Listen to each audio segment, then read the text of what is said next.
Hey guys, welcome back to another episode of my podcast. This is Alex Macale, your realtor here in Toronto, Ontario. Today we're going to talk about the latest market stats as of January of 2023, beginning of the year.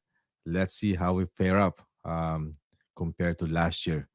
So let's take a look at the Toronto Real Estate Board market stats for 2023 and see what happened in January. And let's compare it to what happened last year about the same month. So as you can see it here, on the January last year of 2022, about the same January last year of 2022, sales activities, there's about 5,934 sales compared to January of 2023, which only about 3,100.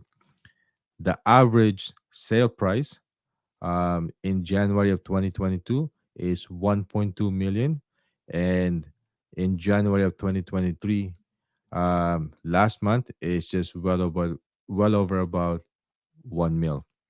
Okay, which translate to if you were to compare on 2022 last year to this year, there's about negative point 0.6 about there's about a 16.4% decline in terms of price. And also the listing days on market for last year of the same month on January is it's taking about 13 days in the market, whereas last month this year it took about 29 days in the market for the property to get sold.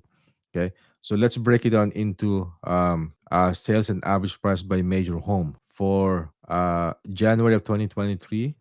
A detached home, the average price for the 416 area is 1.4 million, and the 905 is 1.2 million. If we were to combine the 416 and the 905, it will give us a total about 1.3 million average price range. In semi-detached, in the 416 area is 1.1 million. In the 905 is 949, gives us a total of about 1.019 in the semi-detached. As far as townhouses, in the 416 is 981,000.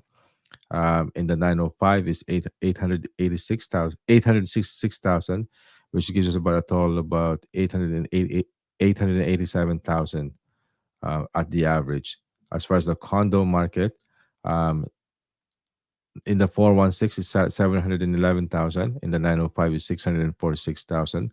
It gives us the average of about 686,000, 696. So if we were to look at the year-to-year average, in the 416 area, there's a decline of about 21.3%. In the 905 is 23.8%, which gives us a total of combination average about 23%, if we're to average the 416 and the 905 together.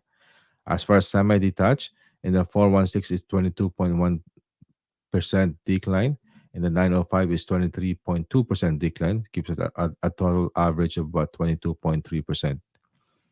As far as townhouses, in the 416 area is 9.1% decline, and the 905 is 20% decline, gives us a total of about 18% decline. As far as condo, in the 416 is 6.4% decline, and in terms of and in the 905 is 10.3% decline, and a total about 8.1% decline in the condo market. So that's what the market stats for January of 2023. In terms of interest rate, Bank of Canada increased the interest rate to 4.5%, which translates to about the lending rate of about 6.5% at the average. So that's what's happening right now in terms of January of 2023. So some of you guys are probably asking, how bad did we actually do in terms of the average price, right? So let's take a look at what the average price historical from 1975 up to now, which year is the highest.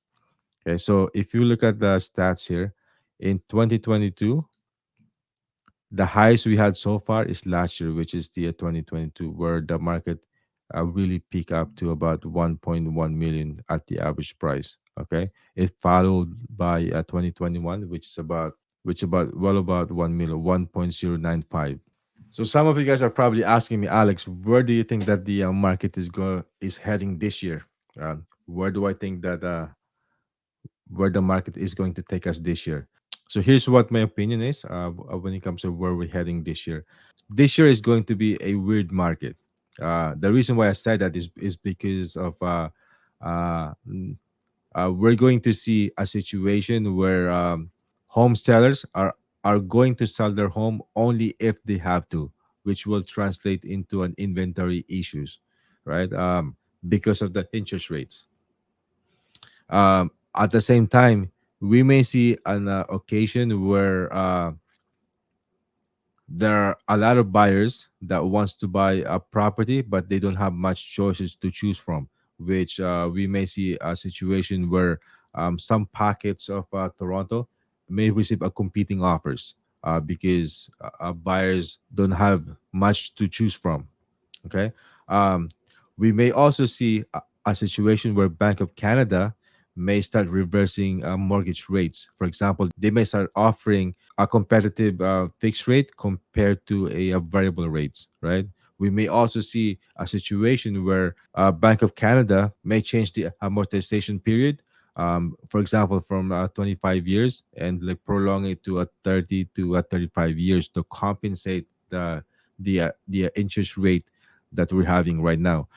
So yeah, so that's my take. It's going to be a really a weird market, and let's see how the market will unfold.